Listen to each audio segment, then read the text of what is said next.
जय हिंद साथियों। One rank one pension की मांग को लेकर के प्रधानमंत्री जी ने क्या बोला, आज के वीडियो में हम आपको लाइव दिखाने वाले हैं। जैसे कि आप सभी को मालूम है, हमारे पूर्व सैनिक निरंतर अपने अधिकारों की मांग कर रहे हैं, जो वन रैंक वन पेंशन को लागू किया है, क्या उसका लाभ सभी पूर्व सैनिकों को मिल रहा है या नहीं मिल रहा है, इस पर हम खास बातचीत करेंगे और ये भी दिखाएंगे कि प्रधानमंत्री जी ने सैनिकों को प्रति जो बयान जारी किए हैं उसको सुन करके आपके मन में क्या व्यक्तिगत प्रकट होता है, मुझे कमेंट करके आप अवश्य बताना। वन रैंक वन पेंशन की मांग को लेकर के जो हमारे पूर्व सैनिक हैं, 1 साल होने वाला है और धरना प्रदर्शन पर बैठे हुए हैं। ऐसे में अगर रक्षा मंत्रालय और केंद्र सरकार अगर इस केस को सुलझाना चाहे तो ये चंद 1 मिनटों का खेल है और जो अधिकार हैं उनको लागू करने के बाद में ये खेल ख़त्म भी हो सकता है। लेकिन इक्वल एमएसपी को लेकर के भी काफ़ी दिनों से केस चल रहा है और ये केस अभी दिल्ली हाई कोर्ट में भी है। लेकिन जो मेन मुद्दा है कि जवानों को एक नज़र से क्यों नहीं देखा जाता है, और ये वो जवान हैं जिनको वन रैंक वन पेंशन का बेनिफिट नहीं मिला है। अब उसमें अगर बात करूं, जिन जवानों को वन रैंक वन पेंशन का पूरा लाभ नहीं मिला है, अकेले वही धरना प्रदर्शन कर रहे हों तो ऐसा नहीं। ये हमारा पूर्व सैनिकों का संगठन है, हम सब एक मिल के काम करेंगे। अगर एक के घर में खाना बनेगा तो सभी के घर में खाना बनेगा। आइए अब हम सुनते हैं प्रधानमंत्री जी के वो बयान जो उन्होंने वन रैंक वन पेंशन को लागू करने के लिए बात कही थी और किस मकसद से या किस भावना से उन्होंने ये बात कही थी। उनके विचार भी व्यक्तिगत होंगे कि उन्होंने वन रैंक वन पेंशन को लागू करने से पहले क्या सोचा था। आखिर उन्होंने जो पूर्व सैनिक हैं उनके लिए वन रैंक वन पेंशन देने का क्या प्रावधान था, क्या उससे कुछ लिंक 7वें पे कमीशन से था या फिर 6वें पे कमीशन से लिंक था। उसके बाद में हम आपको पूर्व सैनिकों की भी बात उसी वीडियो में बताएंगे। उसको 2.57 गुना बढ़ाया जाए। भारत सरकार ये कर सकती थी क्योंकि 7th पे कमीशन ने कहा था, लेकिन हमने ऐसा नहीं किया। हमने कहा 6th पे कमीशन को आधार मान करके अगर फौज के लोगों को देंगे, निवृत्त लोगों को पेंशन देंगे तो उनको बहुत कम फायदा होगा। हमने कहा कि निर्णय हमने किया कि ओआरओपी मिलने के बाद जो उनका वेतन का बेज बना है उसी के आधार पर 7th पे कमीशन गिना जाएगा। उनको भले डबल फायदा हो जाए, लेकिन मेरे देश के जवानों के लिए ये करना जरूरी है, हमने किया। हमारी सरकार ने वन रैंक वन पेंशन लागू करने की गारंटी देश के पूर्व सैनिकों को दी थी। आप देख रहे हैं मोदी ने वो गारंटी पूरी कर दी।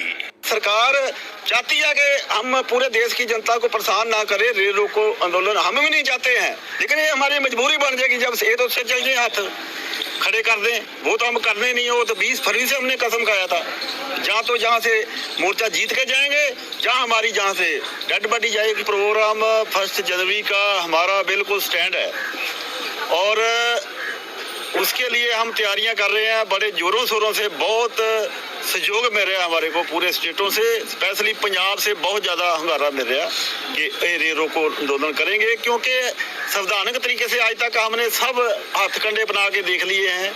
जो भी डेमोक्रेटिक तरीके से जो भी हमारे को करना चाहिए था वो हमने किया। मेमोरेंडम दिए हैं डीसीओ को, राज्यसभा मेंबरों को, अपना लोकसभा मेंबर और भी कई तरह के उपराले किए। संसद भवन मार्च किया, कई रैलियां हुई ने यहाँ जंतर मंतर पे भी, और भी हमारे जो सीएसओ जवान संस्थावान ने उन्होंने भी अपने अपने तरीके नाल अपने अपने एक्शन किए, रैलियां की ताकि सरकार तक आवाज़ जाए। लेकिन आज तक सरकार के कन्ना के उत्ते जून तक नहीं रही, इसलिए हमारे को मजबूर होके 25 नवंबर का रेल रोको आंदोलन करना पड़ा। अभी उसके बावजूद भी सरकार ने हमारे साथ कोई भी बातचीत का न्योता नहीं भेजा है, जबकि 25 नवंबर को हम जो शंभू बॉर्डर पे रेल रोको आंदोलन किया था उसमें हमारे पंजाब के गवर्नर साहब से मीटिंग करवाया गया प्रशासन द्वारा, और उन्होंने हमारे को आश्वासन दिलाया था कि हम 4 तारीख को दिल्ली जा रहे हैं, पीएम साहब से बात करेंगे, आपको दोबारा फॉलोअप मीटिंग के लिए बुलाएंगे। और उसके बाद हमारे को फॉलोअप मीटिंग के लिए अभी तक नहीं बुलाया गया, जबकि हमने कई दफ़ा मेल किया है, ऑफिशियल मेल किया है, मैंने खुद किया है और पर्सनली बात भी किया एडीसी साहब से कि हमारे को जल्दी तो जल्दी फॉलोअप मीटिंग, ताकि हमारे को पता चल सके क्या बातचीत हुई है, पॉजिटिव हुई, नेगेटिव हुई, ताकि हमारे को मजबूर ना होना पड़े 1 तारीख का जो ऑलरेडी हमने प्रोग्राम दिया हुआ है। लेकिन अभी तक सरकार की तरफ से कोई भी हमारे को ऐसी गलबात का न्योता नहीं आया। अभी हम इस चीज़ के मजबूर हैं कि हम जो है पूरे भारत में 11 जगह ट्रेन रोकेंगे। साथियों, आपने प्रधानमंत्री जी की भी बात सुनी है और जो हमारे पूर्व सैनिक पिछले, उनका कहना है कि 20 फरवरी 2023 से धरना प्रदर्शन कर रहे हैं और कई अन्य राज्यों में भी आंदोलन किए, रैलियां भी की, लेकिन सरकार की तरफ से उनके पास कोई भी नोटिफिकेशन ऐसा नहीं आया है कि हम इस पर समझौता करेंगे। और जो हमारे पूर्व सैनिक हैं उनका ये भी कहना है कि हम लास्ट दम तक इसी जगह बैठे रहेंगे, सरकार नहीं तो हमारे बातों को माने या फिर हमसे मेल मिलाप करे। लेकिन सरकार का कोई भी मंत्री आज एक्समैनों के पास में न गया है और ना ही उनको कोई मैसेज भेजा गया है। ऐसे में ये लड़ाई उन लोगों के लिए है जिनको 1 रैंक 1 पेंशन पूरी तरह से नहीं मिल पा रही है। अगर बात करूं तो जितने भी हमारे पूर्व सैनिक हैं जो आज धरना प्रदर्शन पर बैठे हैं, यानी भारत देश के अंदर जो भी पूर्व सैनिक हैं, कुशलता से किसी भी पूर्व सैनिक को 1 रैंक 1 पेंशन का लाभ नहीं मिला है। लाभ मिला है कुछ एक सैनिकों को मिला है, जो पूर्व सैनिक कुछ एक हैं जिनको मिला है, लेकिन उनको भी 100% 1 रैंक 1 पेंशन का लाभ नहीं मिलता। सरकार जब भी कोई ऐसा प्रपोजल लेके आती है या सरकार हमारे को अगर समझाती है तो उसके पीछे पहले इतिहास लिख करके उसके बाद में ही वह कदम लेती है। सरकार के पास में उस जो हमने लॉन्च किया उसका जवाब होना चाहिए। आपने देखा होगा कि सरकार जो भी प्रोसीजर लॉन्च करती है, यानी जो भी इवेंट लॉन्च करती है, उसके पीछे एक इतिहास होता है। जहाँ तक कि प्रधानमंत्री ने जब 1 रैंक 1 पेंशन की बात की तो उन्होंने 6ठा पे कमीशन तक की बात खोल दी। जब 6ठा पे कमीशन खुलने की बात उन्होंने बोली कि हमने इस आधार पर सोचा था, लेकिन चाहे आप 6ठा पे कमीशन देख लीजिएगा, चाहे 7वां पे कमीशन देख लीजिएगा, सैनिकों को कहीं पर भी इसमें लाभ होने वाला नहीं है। और अब अगर हम कर सकते हैं तो अपने दम पर जो करना है वह करना पड़ेगा। या तो हम इतने पावरफुल हो जाएं कि सरकार को घुटनों पर ला के खड़ा कर दें, या फिर हम मोर्चा छोड़ दें। ऑप्शन हमारे सामने 2 बचते हैं और ये भी फैसला आपके पास में है, क्या हम अपने आप में पावरफुल हो सकते हैं या फिर हम वहाँ से मोर्चा छोड़ दें। अब मेरे पास कुछ ही महीनों का वक्त है, यानी जब तक लोकसभा इलेक्शन पूरा नहीं होता है तब तक सरकार अगर चाहती है तो हमको 1 रैंक 1 पेंशन पूरी तरह से लागू कर दे। और आपको यहाँ पर मैं एक बात देना चाहता हूँ कि बहुत सारे हमारे पूर्व सैनिकों में से भी ऐसे सैनिक हैं जिन्होंने आज दिन तक जो मुद्दा जब से चला है 1 रैंक 1 पेंशन का, उस दिन से लेकर के और आज दिन तक उन्होंने अपना घर छोड़ करके किसी भी जो धरना प्रदर्शन कर रहे हैं हमारे पूर्व सैनिक, उनमें हिस्सा नहीं लिया है। तो ये एक बहुत बड़ी कमी है, क्योंकि हमारे पास अभी भी एकता की कमी है। और एकता कैसे होगी, हम सब उस चीज़ का आह्वान करते हैं। जैसे कि मान के चलिए आपके डिस्ट्रिक्ट में अगर धरना प्रदर्शन नहीं हो रहा है, पूर्व सैनिक नहीं हो रहे हैं, तो कहाँ पर हो रहा है? दिल्ली में हो रहा, पंजाब में हो रहा, कर्नाटक में हो रहा, हरियाणा में हो रहा, जहाँ पर भी हो रहा है, हमें सब चीज़ें सोशल मीडिया प्लेटफॉर्म से पता चलती हैं कि आज हमारे पूर्व सैनिक उस जगह पर धरना प्रदर्शन पर बैठे हैं। तो हम वहाँ तक जा सकते हैं। हमने पूरे जीवन फौज में नौकरी किया है और बहुत पैसा कमाया है। हम 200 या 500 रुपए की टिकट को देख करके अपना काम छोड़ करके नहीं जाना चाहते हैं। और सबसे बड़ा दुर्भाग्य तो इसी बात का है, अगर देश के पूर्व सैनिक एकजुट हो जाएं तो सरकार फिर क्या चीज़ है। इतने हमारे पूर्व सैनिक हैं कि हम किसी भी सरकार को गिरा सकते हैं और किसी की भी सरकार को बना सकते हैं।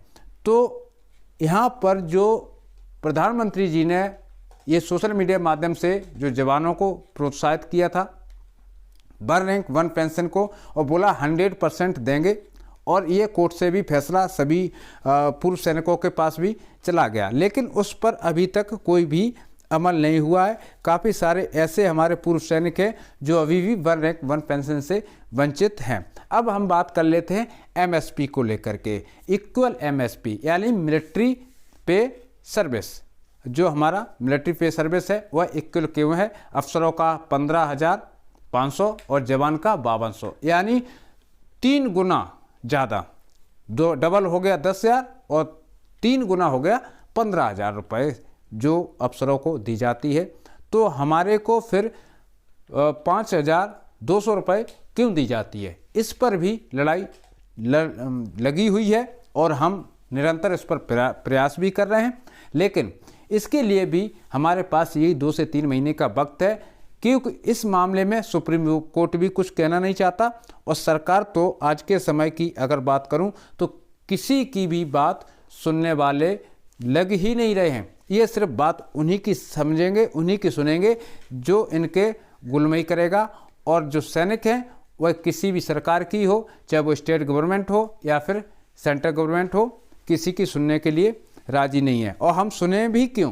क्योंकि हमारी जो मांगे हैं, चंद एक बात है, अगर कोई भी मंत्री बीजेपी का आकर के सैनिकों से मिले और उनको सुझाव दे तो सैनिक हो सकता है कि एक बार सेना मतलब जो केंद्र सरकार है उसके पक्ष में बात कर रहे हैं, लेकिन जब कोई जाएगा ही नहीं है और अगर सरकार ये सोचती कि पूर्व सैनिक क्या है, मुझे क्या लेना देना पूर्व सैनिक को, तो उसी का अंजाम अब केंद्र सरकार को भुगतना पड़ेगा।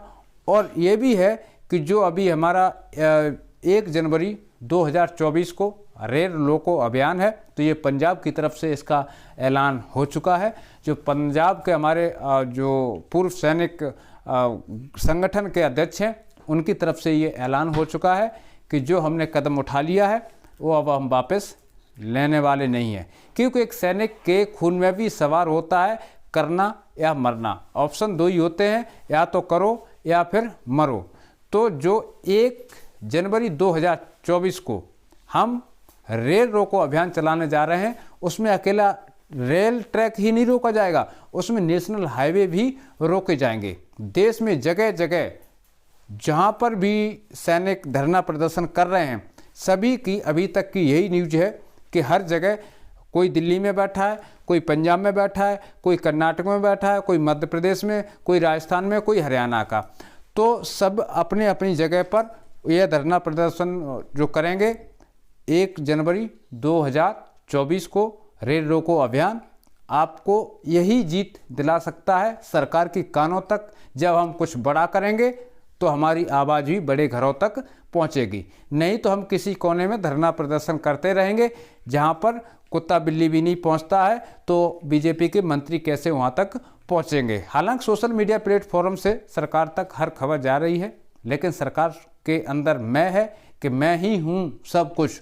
ये तो अब पूर्व सैनिक हैं, इनकी अब क्या सूझबूझ, इनको जो करना है वो करते रहें। तो सरकार की अभी तक की जो भावना है वो इसी प्रकार है। अब मुझे अपना खुद तय करना है कि मुझे क्या करना है क्या नहीं करना है। बात करूं रक्षा मंत्रालय की, तो रक्षा मंत्रालय के पक्ष में तो आज के समय अगर बात करूं तो कोई भी टिप्पणी की ही नहीं जा सकती, क्योंकि रक्षा मंत्रालय जो है अभी प्राइम मिनिस्टर की कठपुतली पर नाच रहे हैं। इसको मद्देनजर रखते हुए मुझे यही लगता है कि हम सबको एक होकर के, और जो अभी हमारे पूर्व सैनिकों के द्वारा अभियान चलाया जा रहा है, जो धरना प्रदर्शन चलाया जा रहा है, उस पर सभी को भाग लेना चाहिए। अगर आपको अपनी 1 रैंक 1 पेंशन को बराबर करना है और अपना अधिकार मांगना है, तो हमें अपने अधिकार मांगने के लिए आवाज़ को बुलंद करना पड़ेगा, तभी मुझे लगता है कि कुछ होने वाला है। बाकी सरकार तो अपने खाने पीने में मस्त है। और इस वीडियो में फ़िलहाल इतना ही साथियों, इसी के साथ मैं आपसे लेता हूं अनुमति। मिलता हूं अगले वीडियो में अगली खबर के साथ। तब तक के लिए सभी सैनिक परिवार को जय हिंद।